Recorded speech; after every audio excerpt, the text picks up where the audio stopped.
everyone. Welcome to my first entry in my new book journal. I'm trying out a book journal that's kind of a scrapbook, kind of a junk journal for some of the books that I've read. Starting off with The 10,000 Doors of January by Alix E. Harrow. I love this author, and this book just was absolutely fantastic. I loved it. It's a portal fantasy. One of the reviews on the back says, a love letter to imagination, adventure, the written word, and the power of many kinds of love. And that just sums it up. I was really excited to read this book, and it did not disappoint. So this book is about a young girl named January, and she finds a magical door when she's, I believe, 7, and she's kind of kept away from that world. So it's kind of her discovery of what's going on, like what is this magic. She finds a book that she reads throughout the book. So this is like a book within a book. Some of the chapters are the book that she's reading, and it's from the perspective of her dad, and it's his story.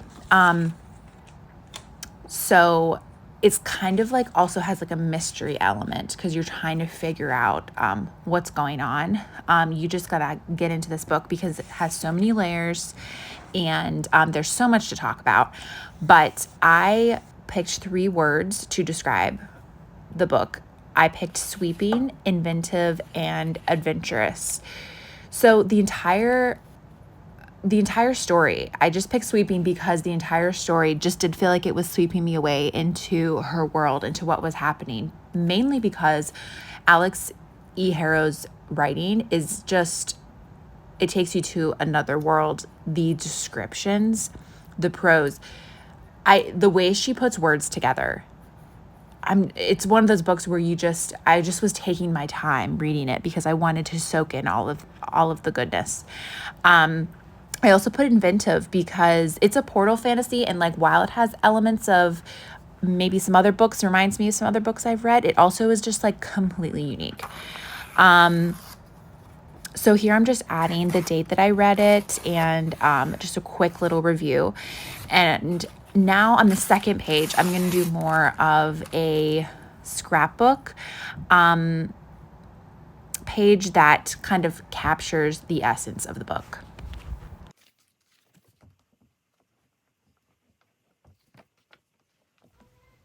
I had fun going through all my paper and trying to find colors that kind of reminded me of not only the cover, but just how the book felt to me, I guess is what I'm trying to say. I'm recording this after a very long day with my toddler, so thanks for sticking with me as I try to put my thoughts into words. This is just such a fun way to journal. My sister, Hannah, has done this before, and I'm just like so intrigued by it because usually I do like the more formal scrapbooking, but like the freedom of a junk journal, you just rip pages, you just slap things down, and that in this process was really freeing to me because I didn't have to worry about it being perfect. Okay, back to the book. If you've read this book, please tell me in the comments, who's your favorite character? These characters are amazing. I'm loving all of them. Jane, you go girl. Like, Jane might be my favorite character other than Bad. I mean, I'm always going to love the animal the most, okay? But Jane, girl boss, you know? I mean, what a strong female. And her okay, the world that she came from and her story, wow. This book, like, sometimes I read a book and the author, I'm just like, wow, I would love to just be in your head. Like, where are you getting these ideas? Just amazing.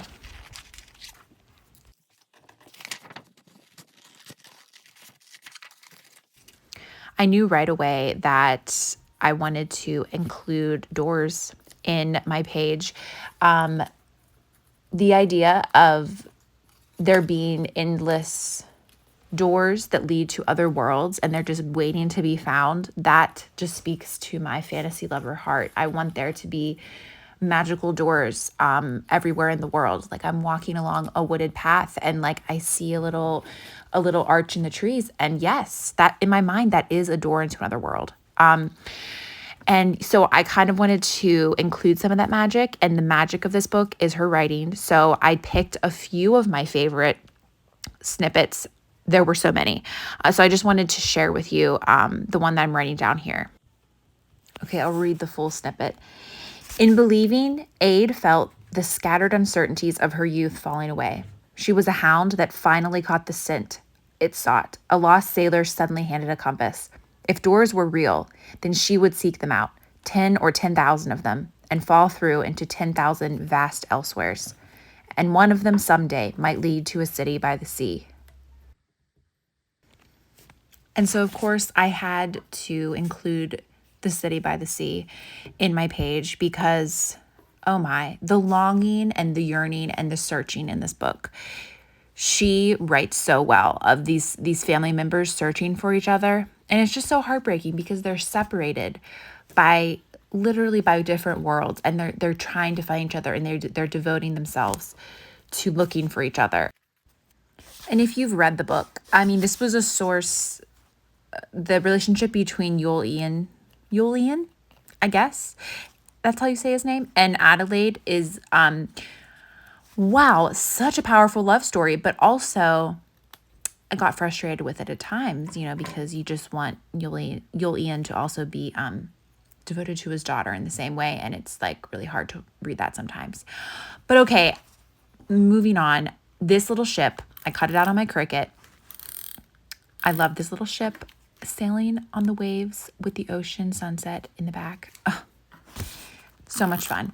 I put 3 smaller doors in with quotes in all of them because I just really wanted to include some words and some quotes in this page, because this book not only is written so well, but it also talks about the power of writing and words throughout the whole thing. January is able to kind of like write things into existence. Almost like Inkheart. If you've read Inkheart, I really was reminded of that in that way. She can write, and then what she writes becomes true. So it really focuses on the magic of writing and words, which I always appreciate that theme. I put the very last paragraph of this book on this paper surrounding the doors because it took my breath away. I'm actually going to read it to you because it's not a spoiler. It's just beautiful. It says, "Or run away with me toward the glimmering mad horizon. Dance through this eternal green orchard where 10,000 worlds hang ripe and red for the plucking. Wander with me between the trees, tending them, clearing away the weeds, letting in the air, opening the doors." When I say that this is a book for fantasy lovers, like, you need to read this book. If you love fantasy, this will speak to you. And of course, I had to add this beautiful dog sticker that I found in one of my sticker collections because, as I said, Bad is one of my favorite characters. Like, not only is it a dog and, dogs, but also he's just like such a sweetheart, and he's with her through so much. And, it makes me really nervous when there are dogs that are main companions and characters in books because I'm just waiting for something bad to happen. But I love Bad. This book really has everything you need. Strong characters, beautiful writing, really inventive, original ideas, amazing female main characters, and a dog. So it has everything. This is my finished spread for the 10,000 Doors of January. I loved this experience because it actually helped me read more slowly and more carefully, and I was able to really ruminate on the writing and think about my journal as I was reading, which helped me visualize things better. And I think it really helped me remember the book better than I usually do. So I'm really excited to do more, and happy reading, everyone.